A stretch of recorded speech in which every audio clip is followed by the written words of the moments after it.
Hop là, si c'est pas nickel ça, maintenant on synchronise.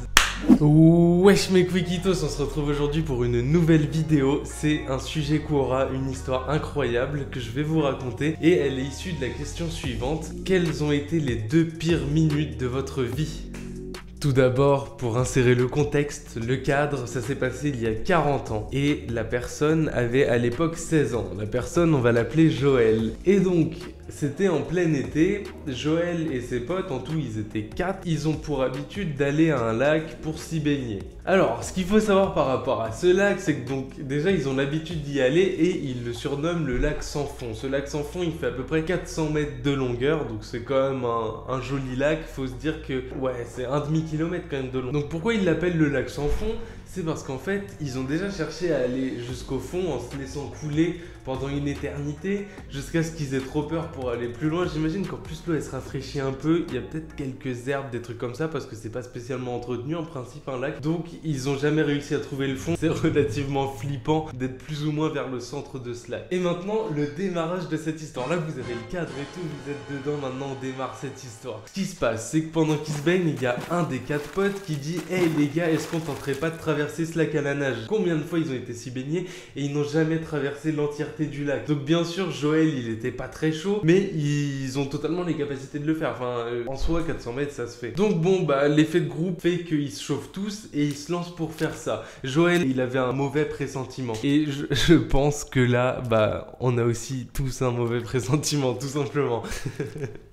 Bon, malgré tout, Joël, il est assez rassuré parce qu'il y a 2 personnes qui sont sportives, dont une très sportive. Et donc, lui, il est rassuré. Il se dit, bon, il y a un pépin, ils sont là, ils nous aident et tout se passe bien. Donc, bon, il n'y a pas grand-chose à craindre. C'est juste surpasser un peu sa peur et tout, c'est amusant. Donc, ils se lancent, ils nagent tous ensemble à quelques mètres de distance. Et jusqu'à ce qu'en fait, les 2 sportifs, ils commencent à tracer un peu plus parce qu'au final, tout le monde flippe plus ou moins. Et ils sont plutôt de la team où on brasse et on arrive le plus vite possible parce que là, ça fait chier, on n'est pas dans le confort, c'est pas ouf. Très honnêtement, moi je sais pas de quel team j'aurais été parce que d'un côté je suis plutôt lent, plutôt chill, on fait les choses tranquillement, on va bien arriver un jour, mais d'un autre côté je sais que j'aurais flippé, j'aime pas trop être au milieu de l'eau comme ça, et donc il y a moyen aussi que je tente de tracer, que je donne tout, l'adrénaline elle me booste et genre je fasse ça le plus vite possible et donc je me taille. Au moment où il voit ses 2 potes partir, lui avec son pote moins sportif, il lui dit genre viens, nous on l'a fait tranquillement, on prend notre temps, on arrivera quoi qu'il en soit, donc viens on fait comme ça et on les laisse tracer, faire leur délire, nous on n'a pas trop la capacité physique pour faire ça. Donc il nage, lui il disait qu'il nageait un peu sur le côté, vous voyez quand vous poussez juste d'un bras tranquillement, genre et que vous tirez, il dit c'est beaucoup plus reposant et en fait le truc qui se passe c'est que là il commence vraiment à se chier dessus et vu qu'il a peur, en fait il se rappelle du conseil de son père qui lui disait si t'as peur, respire, souffle, dis-toi que c'est pas un drame, relativise, exactement, c'est le mot, c'est relativise, tranquillement, tu vas y arriver. Donc là vous vous dites, mais quand arrive la chute, et bah la chute elle arrive maintenant.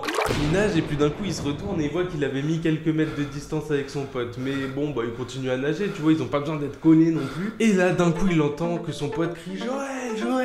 Et genre il voit que son pote il est tout blanc, qu'il est vraiment dans le mal et que là ça va pas. Et donc il essaye de lui dire ouais qu'est-ce qu'il y a et tout et de revenir un peu vers lui. Et déjà il a trop le seum parce que genre t'imagines t'es mort, tu flippes et tu dois faire marche arrière pour refaire marche avant, horrible. Son pote il lui dit non j'ai une crampe dans une jambe et tout, j'arrive plus à avancer et il est vraiment en pure panique. Lui en gros il lui dit d'adopter la stratégie qu'il a, on va arriver, t'inquiète. Et il voit vraiment que son pote il panique et lui aussi ça le fout en vrac et tout et là il arrive plus trop à relativiser. Donc il nage un peu et 2 secondes après le mec il dit putain j'ai une crampe dans l'autre jambe et tout, genre j'avance plus. Et là donc Joël il lui dit bon bah je vais t'aider à nager. Il arrive au niveau de son pote et là son pote il fait quoi? Il le coule, il lui griffe le visage, il lui donne des coups et tout. Il était en train de couler Joël. Vu que la personne panique, bah il a une force incroyable parce que là il est en mode survie et donc Joël il a beaucoup de mal mais il s'extirpe de la situation et là il sait pas quoi faire. Il hurle de toutes ses forces, il donne un peu d'énergie qu'il a déjà pas pour appeler ses potes mais ils sont beaucoup trop loin, ça sert à rien, il faut qu'il gère la situation tout seul. Il prend son pote par le col et il le traque.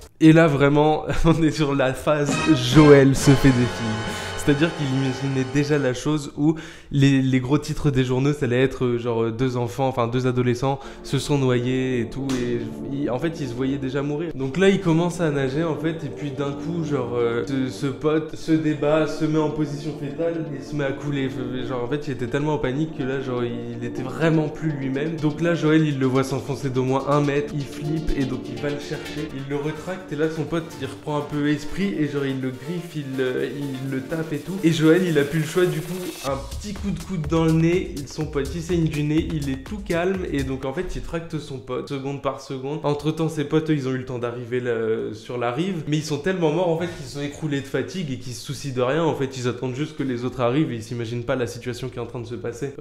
Moment glauque. D'un coup le pote il était là, en fait il avait un petit rire hystérique genre et il parlait un peu comme un fou, il était là, on va y arriver et tout, et en fait il faisait flipper Joël au max. Le pote il est chelou de ouf, genre il se met dans un état second mais de dingue. Bref, ils arrivent pas très loin de la rive, et là il appelle ses potes, et ses potes se rendent compte que la situation est bizarre, et donc en fait ils viennent à leur rescousse. Et au moment où les potes arrivent à leur niveau, Joël il a 2 crampes sur les 2 mollets, il peut plus bouger. Et donc là en fait les potes ils prennent le relais, tout le monde se tracte et tout le monde arrive finalement au rivage. Donc happy end, tout est cool. Et maintenant la petite suite, le petit dénouement. Ils sont sur la rive tous les 4 silencieusement.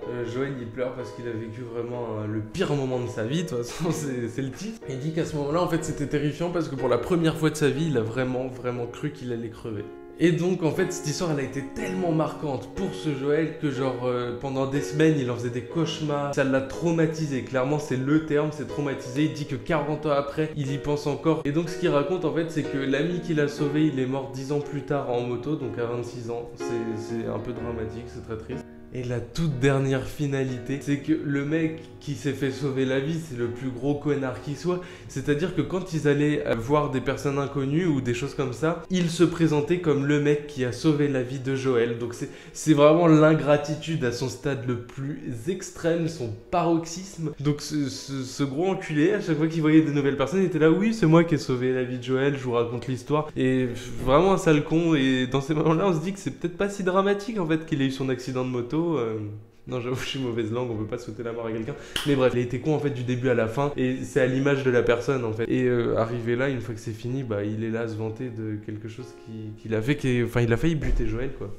Et voilà mes Quiquitos, cette histoire elle s'arrête ici. J'espère que vous avez kiffé. Dites-moi en commentaire si l'histoire vous a plu. Je vais en faire d'autres, ça va arriver. Abonnez-vous et puis bah on se retrouve pour la prochaine vidéo. Allez, bye.